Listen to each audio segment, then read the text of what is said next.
Welcome to Banu's kitchen. இன்றைக்கி நம்ம என்ன டிஷ் செய்ய போகிறோன்னா சிக்கன் பிரியாணி. அதுக்கு என்னெல்லாம் பொருட்கள் தேவைன்னு பார்க்கலாம்.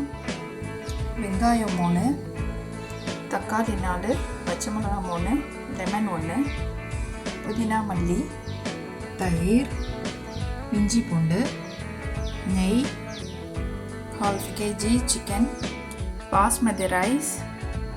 இது வந்து ஒரு உலக்கு போட்டாச்சு.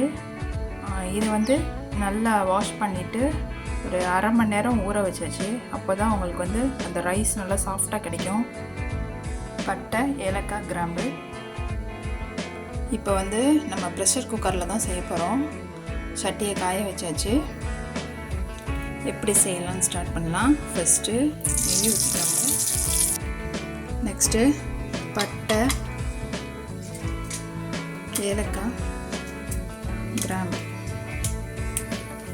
நெக்ஸ்ட்டு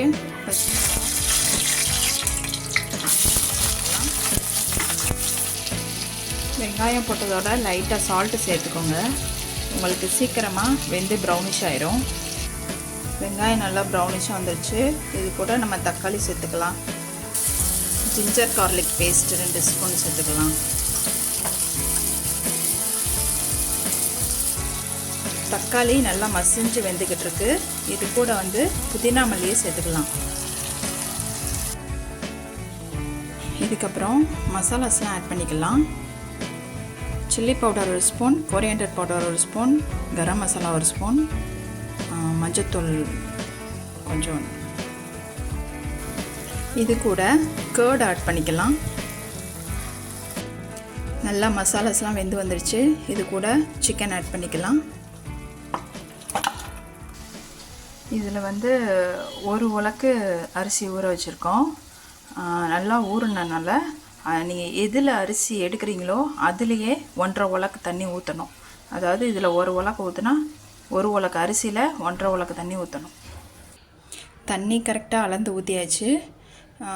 இப்போ சால்ட்டு போடணும். நீங்கள் ஏற்கனவே வெங்காயம் போட்டப்போ கொஞ்சம் சால்ட்டு போட்டோம். இப்போ நீங்கள் என்னென்னு டேஸ்ட் பார்த்துட்டு உங்களுக்கு தேவையான அளவு சால்ட் சேர்த்துக்கோங்க. லைட்டாக கொதி வர மாதிரி இருக்குது. அரிசியை சேர்த்துக்கலாம். அரிசியை சேர்த்து ப்ரெஷர் குக்கரை க்ளோஸ் பண்ணியாச்சு. இது கரெக்டாக 2 விசில் வரவும் ஆஃப் பண்ணிடுங்க. விசில் வர்ற கேப்பில் டைம் வேஸ்ட் பண்ணாமல் நம்ம ஆனியன் ரைத்தா செஞ்சாச்சு. சிக்கன் பிரியாணி ரெடி ஆயிடுச்சு.